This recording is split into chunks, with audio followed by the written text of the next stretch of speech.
A very warm welcome to News Video, just in time for the lunchtime news on this 6th day of January 2021. My name is Dennis Otieno and the program begins right now. Now, Transport Cabinet Secretary James Macharia says public service vehicles will continue to operate on half capacity as learners continue to make their way to school. The CS, who was speaking at a media breakfast alongside cabinet secretaries from Education, Land and ICT, said airplanes have special systems that suck out viruses within the cabin, which is not the same case in public service vehicles. Journalists were also urged to stay away from learning institutions as candidates prepare to sit for their national examinations at the end of this term. Meanwhile, teachers who are 58 years and above have been directed to work from home, but those who would want to report to schools are allowed to stay as long as they adhere to the Ministry of Health's guidelines. It's got a system, special systems, whereby they suck out 99% of all the viruses within the aircraft, within the cabin. And so that gives extra assurance, it gives extra safety for these passengers who are going even local. Now, that is different from the public transport system which we have for matatus, because for matatus, you just go in, get out, get in, get out. And so we don't have those mitigation factors. And also, for the airlines, you notice that before you even get to the airport environment, there are so many procedures you have to go through, so many protocols to go through. Now, you can't compare that with what we have, for example, Machakos bus stop, for example, whereby people are just walking in masses and getting into those buses. That's the difference which we have. Some teachers actually have opted not to stay at home. They have told us that they have been at home for too long and they want to be back in school and working. You can't prevent a teacher who wants to work as long as they take care of themselves. Now, do you think I should work from home? Because if you tell me to work from home, you're telling me, go away and do something else. Let us be serious on these issues. If a teacher feels that he has to work from home, it is voluntary for him to do so. Me, I don't even work in the office. I work in the field. You meet me there. And I'm 58 plus X. Now it is up to you to find the X. Only 4 years ago, our examination issues were in shambles. And now that our children are going to be doing exams in less than 8 weeks, who has singled out the media? We have said nobody goes to school, including parents, including archbishops. So why do you think you are special that you should go to schools? When we are going there, we kindly ask you to follow us. Nyandaro Women Representative Faith Gitau has decried lack of preparedness by schools in the region to deal with the COVID-19 infections, urging the government to divert money meant for BBI to cater for the welfare of children. Now, the lawmakers cited lack of enough space for learning, provision of water and sanitizers, as well as failure by the government to provide desks as promised. The Nyandaro County MP was speaking after touring schools in Kinangop, Kipipiri, Olkalau, Oljoro Orok and Ndaragwa, where she distributed face masks and shoes to learners.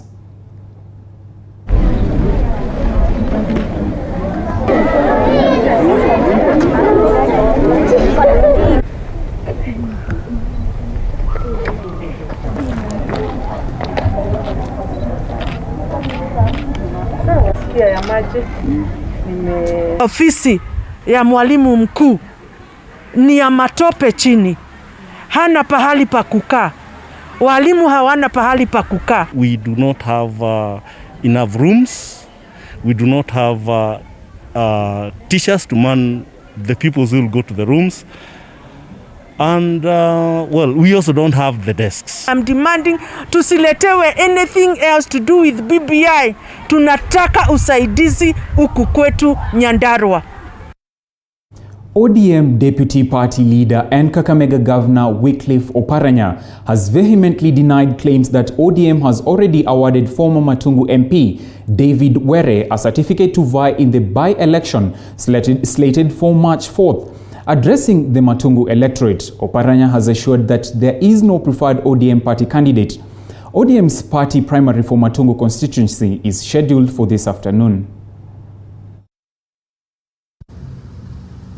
Uvumi ulianza hapa.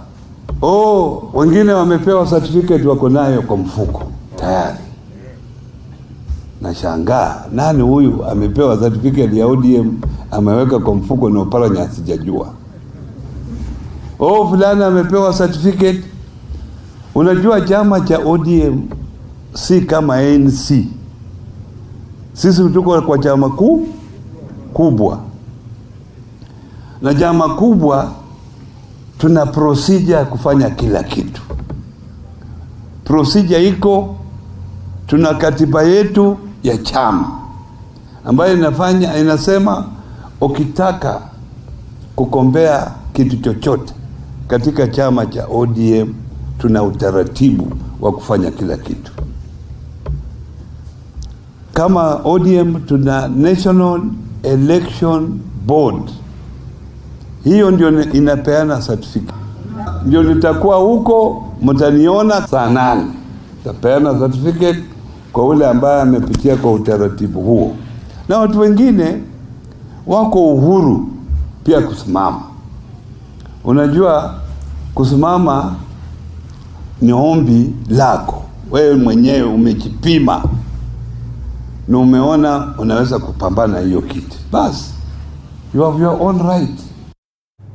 Elsewhere, doctors from Mombasa County who have been on strike since December 2nd have held a demonstration condemning Mombasa County government for issuing them with the disciplinary letters of permanent termination. According to Dr. Abid Mwachi, the Secretary General, KMPDU Coast Region, the county government has blatantly refused to heed to their demands. This is despite efforts to call for a meeting with the county government to iron out the issues.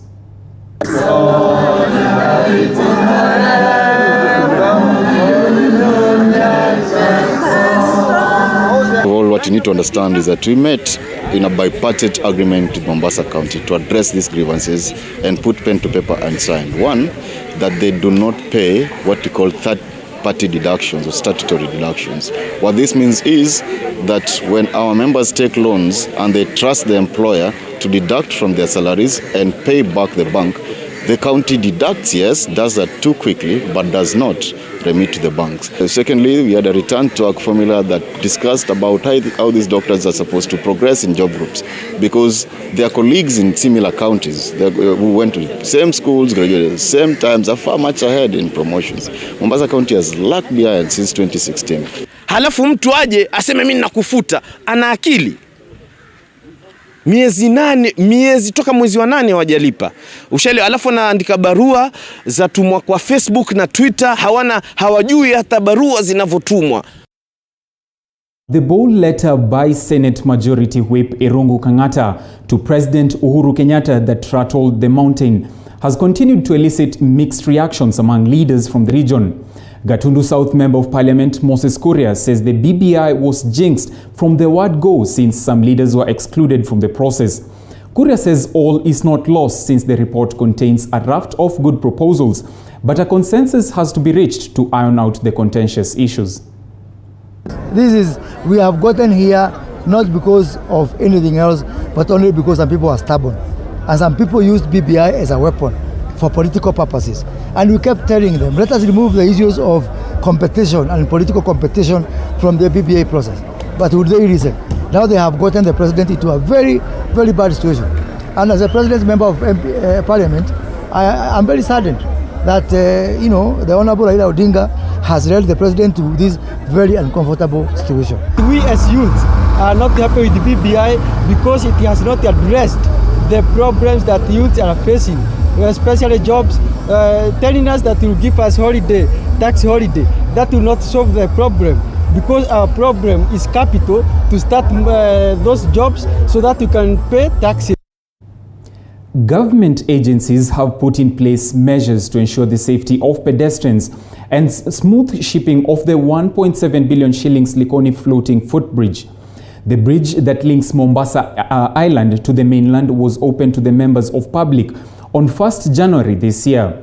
The bridge project is expected to end the perennial human congestion at the vital busy crossing channel and to ease pressure of the ever overcrowded Likoni ferries during the current COVID-19 pandemic.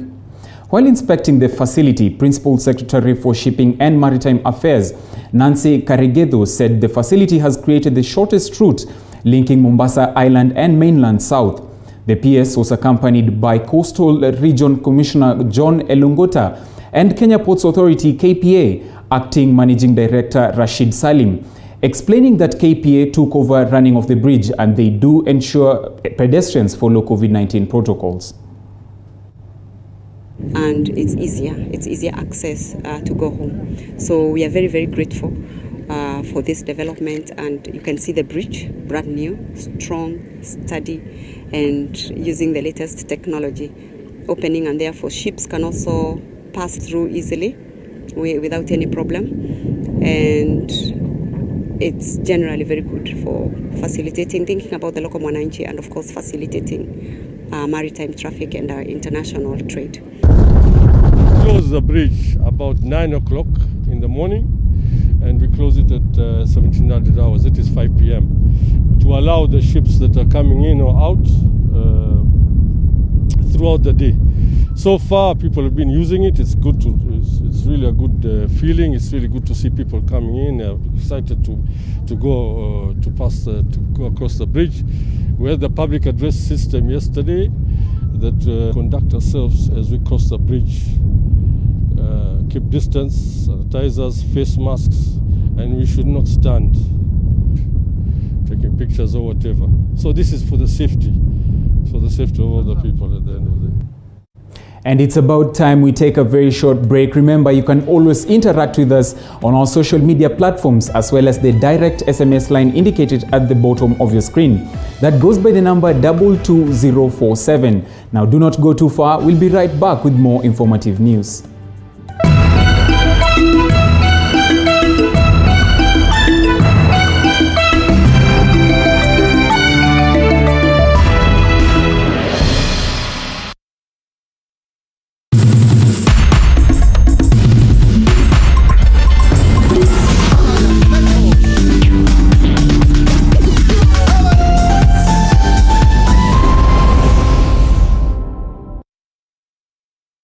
Next on Mrs. Del Sol, you'll have to forgive me, but at this moment I don't have an answer to your proposal. I'm looking for Sebastian Montesinos. That's me. How come? Only you can free my girl from what she's been accused of. Start your day Just in the morning.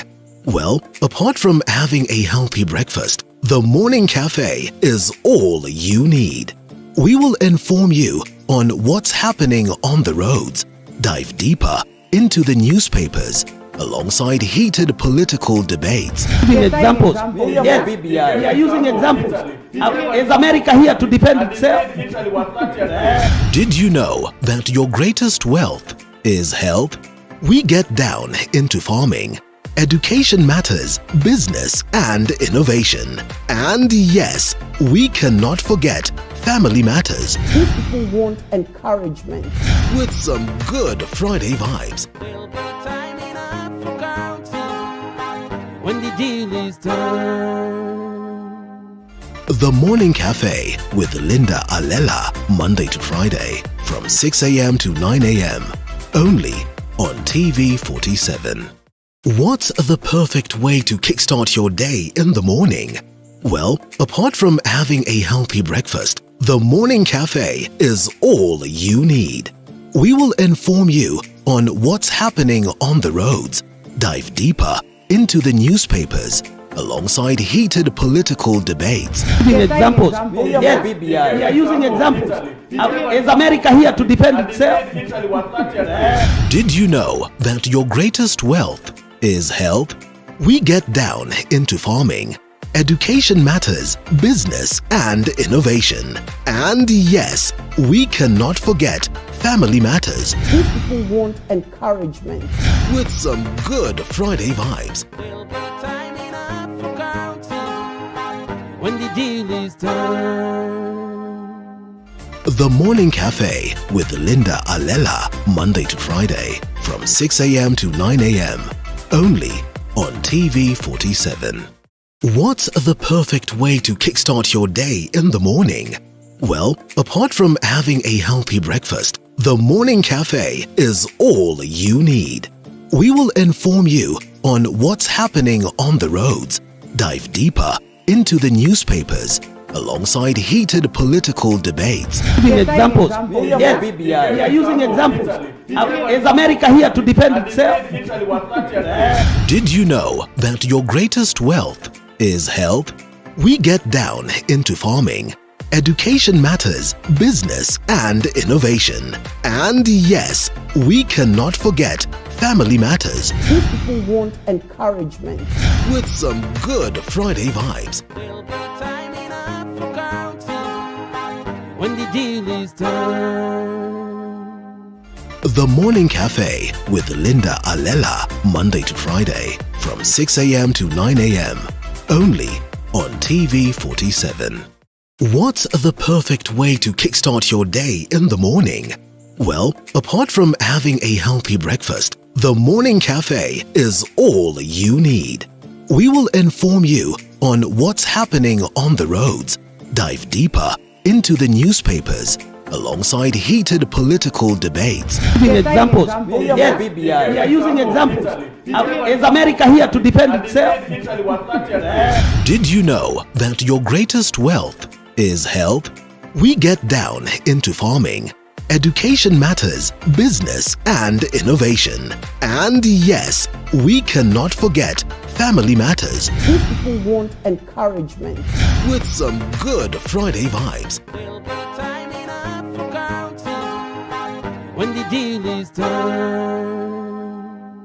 The Morning Cafe with Linda Alela, Monday to Friday from 6 a.m. to 9 a.m. Only on TV 47. What's the perfect way to kickstart your day in the morning? Well, apart from having a healthy breakfast, the Morning Cafe is all you need.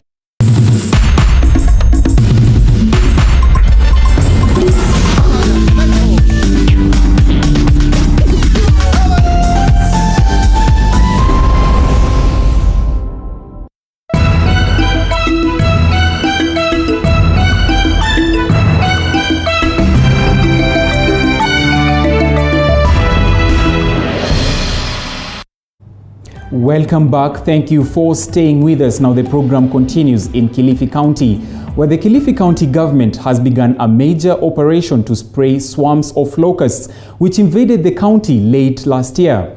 This is after officials found out that the locusts had hatched and there is a new generation of the insects that is more dangerous and could cause major damage on the agricultural produce. John Minor reports.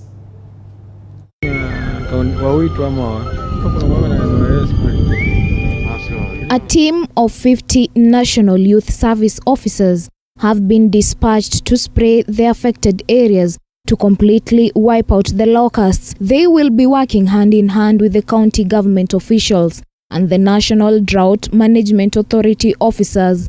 Kwa hivyo leo maafisa wetu tayari wako nyanjani. Na ndio unaona kwamba hii timu ambayo inaenda kunyunyizia hasa NYS wale vijana 50 pamoja na timu yetu ya wale tunaita scouts ambao wako trained. Na pia tutaweza kuenda kuchukua a few farmers tuwapatie vifaa baadaye, knapsack sprayers pamoja na dawa ambao watakuwa lead farmers ya kuweza kuhakikisha kwamba wanasaidia kule chini vijijini. Agriculture and Livestock Chief Officer Frederick Kaingu said the insects could cause serious damage in the next 60 days. Speaking during the official launch of the exercise in Gongoni, Kaingu added that the youthful NYS officers were well trained and are ready to combat the locusts.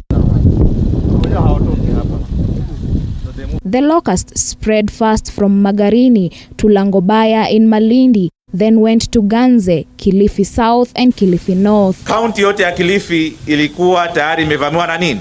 Na nzige. Kwa sababu gani? Kwa sababu hawa nzige tunawaita they are highly migratory. Gongoni MCA Albert Kiraga on his part urged members of the public not to feed the locusts as they could be harboring chemical residues due to the ongoing spraying exercise.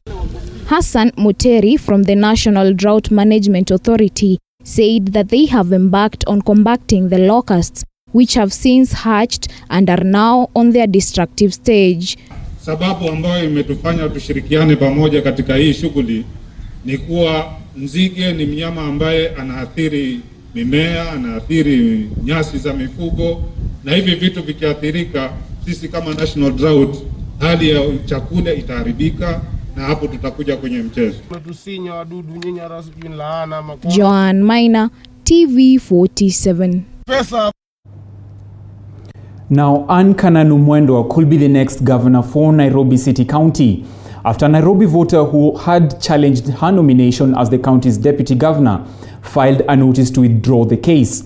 This comes a day after the court suspended the forthcoming by-election following a case that was filed by former governor Mike Sonko. David Muthoka reports.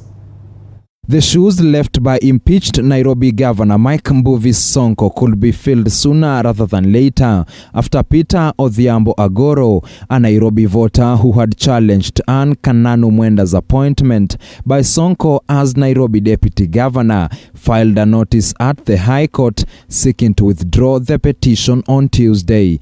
The notice to withdraw the petition, in which the petitioner had sought to know whether Sonko had the powers to nominate a deputy governor at a time when he had been barred from accessing his offices owing to a criminal suit against him, has since been acknowledged by the High Court. Do hereby nominate to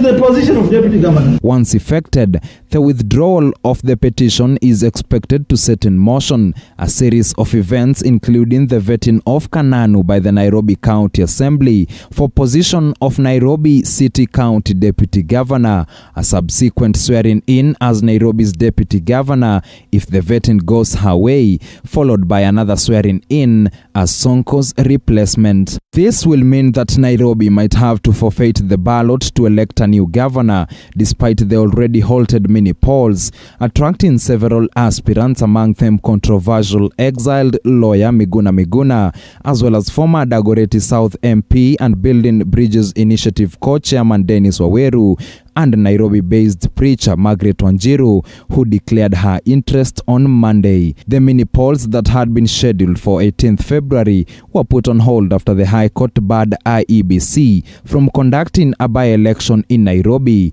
until the hearing of a case in which Sonko is challenging his ouster and seeking reinstatement as Nairobi governor is heard undetermined. Justice Anthony Murima suspended the election on the basis that he cannot allow the by-election to continue while there is an ongoing suit challenging the impeachment of Sonko as the Nairobi governor. The judge ruled that the by-election is temporarily suspended pending the hearing and determination of the application by Sonko. The case will be mentioned on January 14th for hearing of the application. Nairobi County has been under the watch of City Hall Speaker Benson Mutura, who was sworn in as Nairobi governor in an acting capacity last month for 60 days to pave the way for transition in the city's top leadership. David Muthoka, TV47. Well, thank you, David Muthoka, for that comprehensive report. Now, in Rwanda, business operations will close at 6 p.m., at least for the next 15 days, as the government tightens measures to contain the spread of the COVID-19. Transport to and from Kigali or between districts has also been banned. Diana Iriza has more details from Kigali. Now, as it was promised 2 weeks ago by the Rwandan cabinet, another meeting was held yesterday, the 4th of January, to come up with resolutions on the COVID-19 situation here in Rwanda. Now, the numbers of COVID-19 cases have highly increased. Rwanda has registered a total number of 1,927 cases out of 8,848 tests reported since mid-March, with 105 death rates, a half of total deaths occurring only last month. According to a statement from the Prime Minister's office, the government will maintain the current curfew hours from 8 p.m. through 4 a.m. Also banned is both public and private transport to and from Kigali, as well as moving from one district to another. However, domestic tourists with a negative COVID-19 test result will be permitted to move across districts. The government also resolved that all social gatherings, including wedding ceremonies and celebrations of all kinds, are prohibited in both public and private settings. All business operations, including restaurants, markets, shopping malls, have been ordered with effective January 5th to close operations at 6 p.m. Government and private institutions